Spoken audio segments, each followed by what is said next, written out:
Halo semuanya, kembali lagi bersama saya Michael. Di video kali ini kita akan update beberapa berita terbaru di market crypto. Lalu kita juga akan update salah satu altcoin. Untuk di video kali ini kita akan update fundamental Avalanche ya, atau AVAX. Nanti kita juga bahas secara analisa teknikal. Sebelumnya di video hari sebelumnya kita membahas tentang update Polkadot. Lalu nanti kita juga akan membahas tentang arah market crypto dan analisa teknikal Bitcoin berikutnya. Jadi kalau misalnya teman-teman suka video ini, jangan lupa untuk share videonya, like ataupun subscribe. Kita akan langsung masuk aja ke dalam videonya ya. Untuk update keadaan market crypto hari ini, di mana market mengalami kenaikan sekitar 1,7%, tidak terlalu signifikan. Rata-rata mungkin lebih ke arah sideways sebenarnya. Kita bisa lihat Bitcoin mengalami kenaikan 0,75% ya. Sekarang berada di dalam area 22.500 ya. Ini adalah level support sebenarnya ya. Lalu Ethereum sempat di hari ini menyentuh angka 1.600, lalu untuk sekarang mengalami koreksi lagi ke area 1.500-an. Kita lihat Cardano untuk hari ini cukup mengalami kenaikan ya. Mungkin ini karena ada fasil hard forknya dan beberapa altcoin lainnya. Kita bisa lihat dari 24 jam terakhir ada Synthetix yang cukup naik, ada Lido ya kembali lagi mengalami kenaikan 11%, Cardano, HBAR, EOS, GMT dan lain-lainnya. Untuk yang mengalami koreksi, kita lihat beberapa altcoin juga sempat mengalami koreksi. Ini seperti Ethereum Classic, ada NEM, SAM, Bitcoin, Gold, Decentraland mana yang mengalami koreksi, walaupun koreksinya mungkin tidak terlalu signifikan. Ya, secara fear and greed juga untuk saat ini masih di dalam level fear karena Bitcoin bisa dibilang lebih ke arah sideways ya. Dalam beberapa hari terakhir juga.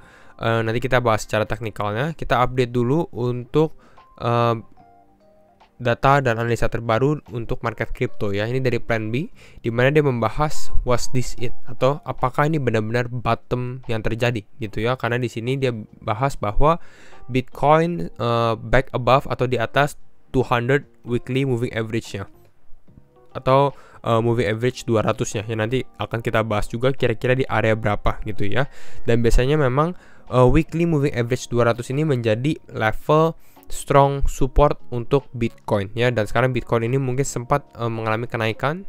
Jadi ini akan cukup bagus untuk Bitcoin kalau memang Bitcoin bisa mempertahankan bottom ya gitu ya. Tapi perlu diperhatikan secara makroekonomi cukup berbeda dengan keadaan-keadaan sebelumnya ya. Kalau kita bandingkan di tahun 2019 atau 2017 ataupun 2015-2014 ya, dimana mungkin di sekarang inflasinya lagi tinggi, suku bunga dan lain-lainnya ya. Mungkin ada Perang Dunia Ketiga, jadi itu harus diperhatikan semuanya.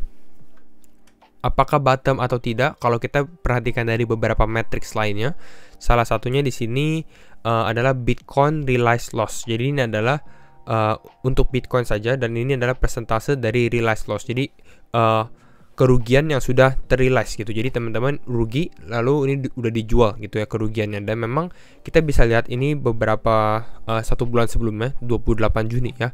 During downtrends and capitulation atau kapitulasi, pada saat orang panik, losses are realized. Jadi di mana orang-orang panik, wah ini market akan turun, banyak orang yang mendingan cut loss dulu gitu ya. Dan biasanya tanda-tanda seperti itu adalah tanda-tanda bottom ya.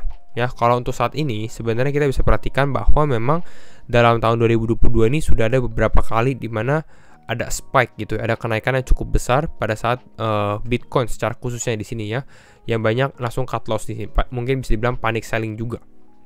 Kenapa? Karena melihat mungkin ada potensi untuk Bitcoin kembali mengalami penurunan. Untuk saat ini sebenarnya tetap semua mata masih tertuju terhadap FOMC yang akan terjadi dalam beberapa hari ke depan. Nanti kita juga akan update juga gitu ya. Jadi ini yang salah satu matriksnya.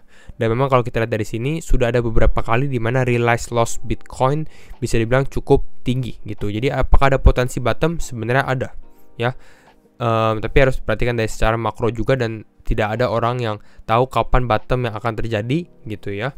Dan sekarang kita akan update untuk fundamental Avalanche ya. Avalanche sendiri kita bisa lihat dia saat ini di ranking berapa ya.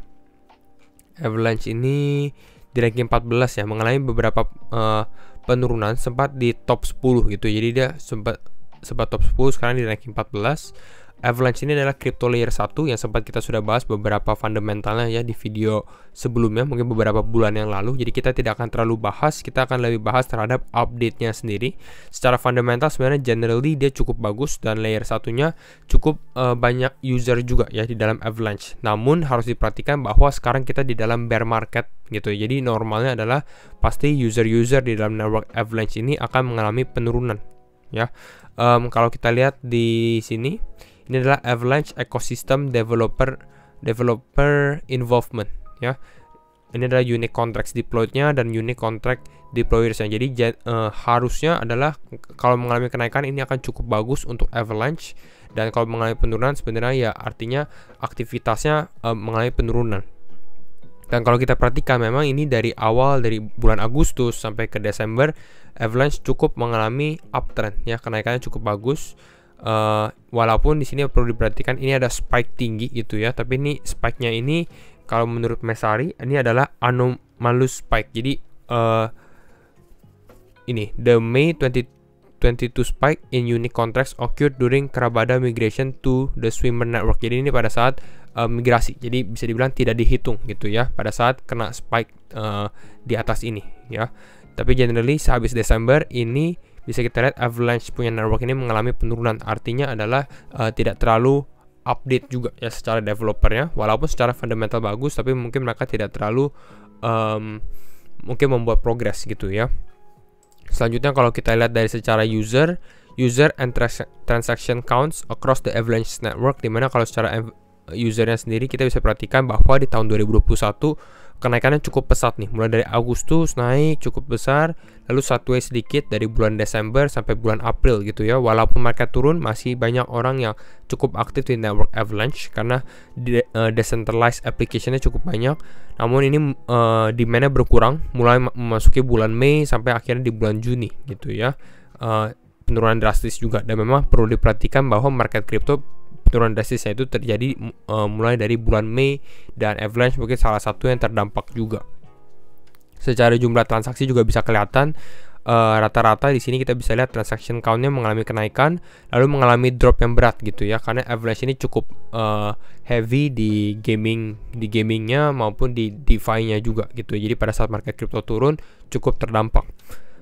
Tapi kalau kita perhatikan sebenarnya dalam Avalanche punya ekosistem, ini salah satunya ya, di DeFi ekosistemnya dia masih cukup bagus dan masih banyak progresi gitu ya. Dan perlu diperhatikan juga bahwa Avalanche ini sebenarnya masih kalau tidak salah belum genap 2 tahun ya. Ini baru networknya baru sekitar 21 bulan ya, bisa bilang tergolong baru gitu ya, baru live. Jadi ya ini cukup bagus secara progres untuk sampai saat ini. Ya, tapi kalau mungkin bull market baru mungkin dia akan lebih banyak attract investor baru ke dalam Avalanche atau AVAX.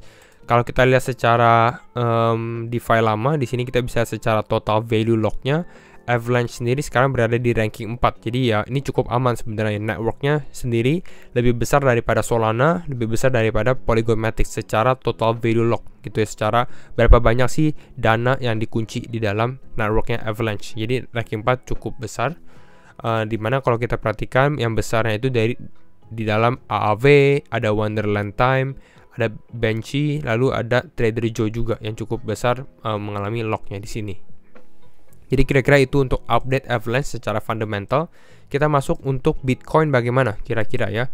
Sebelumnya kita bisa bahas bahwa di last video kita ya, bahwa kita menunggu Bitcoin ini untuk closing candle harian, dan memang benar Bitcoin memang sempat turun ke area 21.000 justru ya, sempat turun ke 21.000, tapi mungkin ini bulls ya, orang-orang masih lihat bullish ini masih bisa membuat harga Bitcoin, demand Bitcoin ini kembali naik ke atas. Akhirnya Bitcoin bisa closing di area sekitar 22.400-an. Jadi ini cukup bagus untuk Bitcoin. Apakah ada potensi untuk kita naik lagi? Kalau berdasarkan closing hari ini ya, mungkin masih ada potensi untuk Bitcoin mengalami kenaikan. Tapi perlu diperhatikan untuk closing next daily candle ini adalah closing candle mingguan juga yang perlu kita perhatikan lebih lanjut lagi. Karena kalau kita perhatikan secara candle mingguannya ini akan cukup menarik juga gitu ya. Kita lihat dari sini. Nah ya, kita lihat candle mingguannya di sini, lalu nih kita close. Nah, kita keluarin weekly moving average 200 ya. Ini yang cukup penting sekali, garis warna merah muda di sini gitu ya. Ini mungkin saya bold kali ya. Nah, biar tambah lebih jelas. Nah, kita bisa lihat dari sini. Ini garis yang warna merah. Nah, garis yang warna ini adalah moving average 200 ya. Jadi ya perlu diperhatikan adalah apakah Bitcoin secara time frame weekly-nya ya, time frame weekly-nya ini bisa closing di atas moving average-nya. Untuk saat ini berada di kisaran harga 22.710 ya. Jadi kalau misalnya Bitcoin bisa closing di atas 22.710, ini mungkin akan cukup bullish ya untuk Bitcoin. Mungkin artinya kalau misalnya kita bisa closing walaupun besok ada akhir bulan ada FOMC gitu ya, mungkin relief rally-nya masih bisa berlangsung, bisa tes ke 25.000 atau 26.000. Itu ya salah satu tandanya sebenarnya ya, kemungkinan. Tapi kalau ternyata kita closing di bawah level 22.700, artinya kita ada rejeksi lagi ya, kita terkena penolakan lagi untuk Bitcoin kembali naik ke atas, karena kembali lagi ini adalah level support yang krusial juga yang sebelumnya Bitcoin turun. Jadi kalau ternyata kita closing di harga 22.500, ya artinya mungkin kita masih ada penurunan tambahan lagi. Jadi ini salah satu indikasinya, karena kita bisa lihat Bitcoin sebelumnya sempat mau testing ke area di sini, mau breakout tapi tidak berhasil ya. Ini secara shadow candle-nya. Untuk saat ini kita bisa perhatikan secara body candle-nya. Kalau body candle-nya sudah mulai naik gitu ya, dan bisa closing di atas, ini akan cukup bagus sekali gitu ya, karena di sini kita bisa lihat Bitcoin sempat naik sampai ke level 24.200-an ya. Jadi ini weekly candle-nya akan sangat-sangat penting juga. Secara time frame 4 jam mungkin ya, secara time frame 4 jam mungkin karena kita perhatikan weekly close Bitcoin secara time frame 200, ini akan cukup volatilitasnya mungkin akan cukup tinggi gitu ya. Mungkin Bitcoin bisa mencoba untuk breakout lagi naik ke atas ini ya, karena memang ini sempat ada rejection 2 kali. Mungkin Bitcoin mencoba di sini, atau mungkin Bitcoin malah mengalami breakdown sampai ke bawah, dan kalau breakdown ya mungkin support selanjutnya adalah di kisaran level 21.700. Untuk saat ini sebenarnya Bitcoin ya masih di level supportnya ya, belum memilih arah yang akan dia lakukan ya, tapi masih ada potensi sebenarnya untuk Bitcoin untuk tes at least ke kisaran level 22.900 atau 22.800-an ya. Tapi kembali lagi harus perhatikan FOMC akan datang juga gitu. Jadi ini untuk Bitcoin. Selanjutnya kita bahas sedikit tentang Avalanche. Avalanche bagaimana? Hampir sama dengan Bitcoin sebenarnya. Avalanche ini juga sekarang masih berada di kisaran level supportnya juga. Kalau ternyata Bitcoin breakdown, kemungkinan besar Avalanche juga akan mengalami breakdown ya. Berikut ini adalah level support Avalanche ya. Kalau saya rasa potensi breakdown ini masih cukup tinggi juga sebenarnya ya. Kita lihat dari level Fibonacci di sini, kita tarik dari atas ke bawah, kita bisa lihat memang level support untuk Avalanche ini berada di kisaran dua area level ini, yaitu di level 0,618, ini berada di kisaran level $22. Berikutnya ini di level 0,5 ya. Mungkin 0,5 ini cukup strong. Kita bisa perhatikan di sini ada resistance gitu ya di sini, terus sempat membentuk support juga. Ini berada di kisaran level $20,75. Ya, kalau yang 0,618-nya cukup strong juga sebenarnya ya di sini. Lalu kita bisa perhatikan kalau di sini kita tarik garis ya. Nah, kalau di sini kita tarik garis, ini sempat dia testing juga di area level yang sama. Sekali, 2 kali, 3 kali menjadi level support. Jadi memang dua level ini akan cukup kuat untuk Avalanche, yaitu 22,07 dan 20,75. Kalau ternyata Bitcoin mengalami penurunan, saya rasa mungkin next supportnya di area 22, atau kalau tidak kuat di area 20,75, dan ini menjadi level cukup menarik untuk teman-teman dollar cost averaging juga. Ya, jadi kira-kira itu untuk Avalanche. Kalau secara target breakout sendiri, untuk resistance sekarang yang masih berada di dalam all time high lokal sebelumnya ya di sini di tanggal 20 Juli, yaitu di kisaran 26,43. Ini secara short term aja, ini adalah previous high-nya dia gitu ya, previous high dari Avalanche sendiri. Jadi kisaran level ini untuk Avalanche. Ini kita lihat apakah Avalanche akan breakdown dari secara patternnya di sini, atau dia akan breakout. Kalau breakout mungkin ada potensi tes ke sini. Kalau breakdown mungkin ada potensi tes ke area bawah sini. Jadi ini tergantung Avalanche untuk sekarang masih ke dalam konsolidasi juga. berikutnya kalau kita cek Bitcoin dominance secara time frame daily, kita bisa lihat bahwa Bitcoin dominance ini trennya mengalami penurunan. Artinya altcoin mulai kembali naik lagi ya. Ini sempat 2 hari Bitcoin dominance mengalami kenaikan, sekarang mengalami penurunan lagi. Jadi ini untuk Bitcoin dominance, dan mungkin itu dulu untuk update video hari ini. Jadi kalau misalnya teman-teman suka video ini, jangan lupa untuk share videonya, like ataupun subscribe. Dan sekali lagi thank you semua for watching, and see you in the next video. Bye bye.